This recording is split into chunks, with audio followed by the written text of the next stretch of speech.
Hey guys, Mel Daly here, and today I wanted to talk to you about why I'm not actually the biggest fan of traditional yoga or formal meditation practices. Now, of course, there's amazing benefits of these, and I take yoga classes here and there. I'll do guided meditations if it's a part of some program that I've signed up for. However, there are certain limitations, and that's why I teach things very differently to my clients, and it's how I, practice things for myself and live my life. So, if you go to a yoga class or listen to some guided meditation, they're great and they definitely have powerful benefits for you physically and mentally, but then what, right? It's like we have to be kind of led into this experience to reap the benefits, and we reap the benefits in that 60-minute period if it's a yoga class, or 10 minutes, 20 minutes, 30 minutes, however long the guided meditation is. And yes, there is science to back up that there is some spillover to that, and it will carry over. But when we're really experiencing limitations for ourselves in our lives physically, right? If we have quite a bit of chronic pain, right? That's quite stubborn and persistent without really some known cause. Or we just happen to be one of those people that gets a lot of recurring injuries. Our bodies are a little bit more fragile or sensitive, right? Maybe we really like a lot of high intensity exercise because it's what we're supposed to do, right? And a part of it does feel good, but then we keep ending up with these injuries, right? Or we work a lot. We love our work, so we sit at our desks and we love to be efficient, so we're working really fast and we're go, go, go, right? I want to get as much done as possible. If we live this way, even if we on paper are doing the right things for our body and our mind, right?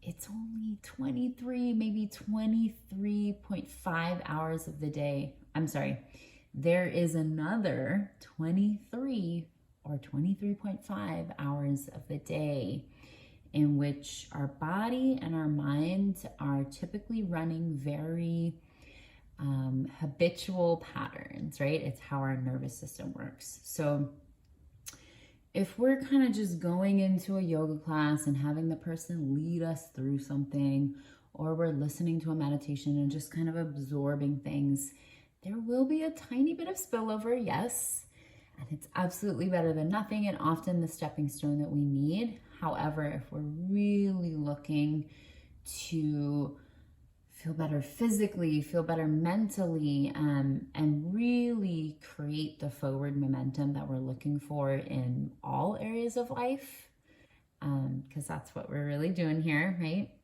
It's all connected. Then we have to look at the rest of our day and how our body, how we're holding our body, right? Really becoming aware of our body, truly. I used to think for a long time, just because I was in fitness and a personal trainer, that I was really connected to my body.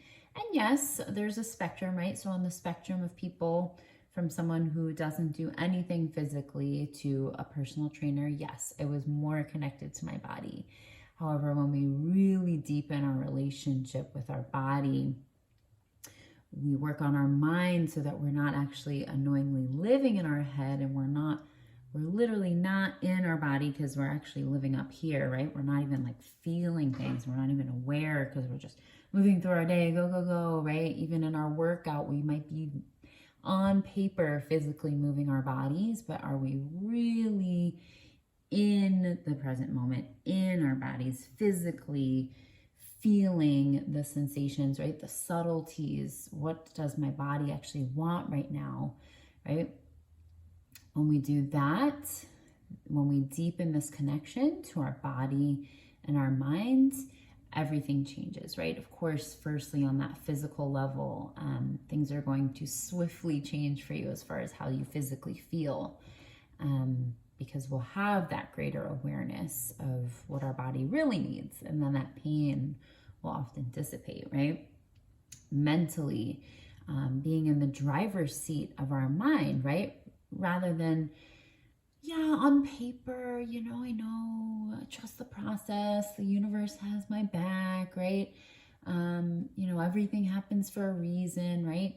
Because I technically used to be a, positive person too, right? A lot of people would know me, friends and family, they would say, oh, you're such a positive person. But when I really went deeper into this work, I realized, okay, on paper, I'm saying I believe those things, but when I truly got and deepened that connection with my mind and really started listening and being aware of the thoughts that were circulating through my mind on a daily basis, they actually weren't in alignment with these things that I thought I believed, right? Oh, I think I'm saying that I believe everything happens for a reason and everything works out and trust the process and blah, blah, blah, right? But when I actually take a look at my thought patterns that were running through my mind, the 23.5 other hours of the day, then some guided meditation, right? That was extremely indicative of, oh, no wonder I'm caught in patterns in my life, right? Physically, pain, recurring injuries, things like that.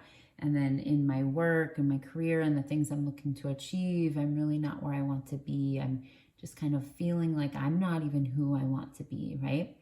And so it was because unknowingly, right, there was so many things happening in my body and my mind that I was not aware of. So it's great to have these practices where we're being physically led to do something for a half hour, an hour a day. Absolutely amazing. Perfect stepping stone. You got to do it, right? That was my path too. I've been there. But if you're really looking to, whether it's like a healing process, again, for your body, or just forward momentum in all areas of your life, kind of getting off of that hustle, stress, go, go, go sort of mentality, just really feeling like you're living life how you want to live and you're able to create the things you want to create versus just continually feeling like you're hitting plateaus and repeating patterns. It's time to go deeper and to look at what is really happening in your body, in your mind, the other 23 hours of the day. So this is what I help my clients with. It's what I live. I deepen into this all the time. I'm constantly deepening into this. And this is why I love this work, because I've really realized there's such, again, everyone says, oh yeah, everything's connected. I know it's all interconnected, holistic, whatever, synergy, mind, body. But truly, when you optimize your mind, you optimize your body, there is no other choice but for your life to become optimized. So it really puts us in this powerful state where everything is working together versus maybe your body working against us or our mind working against us, and just all these subtle things happening the other 23 or 23.5 hours a day that we don't know about, that are getting in our way. So just wanted to talk to you about that today. And this is something I support my clients with. So you can check out my information on my website. And I hope you enjoyed this. Talk soon.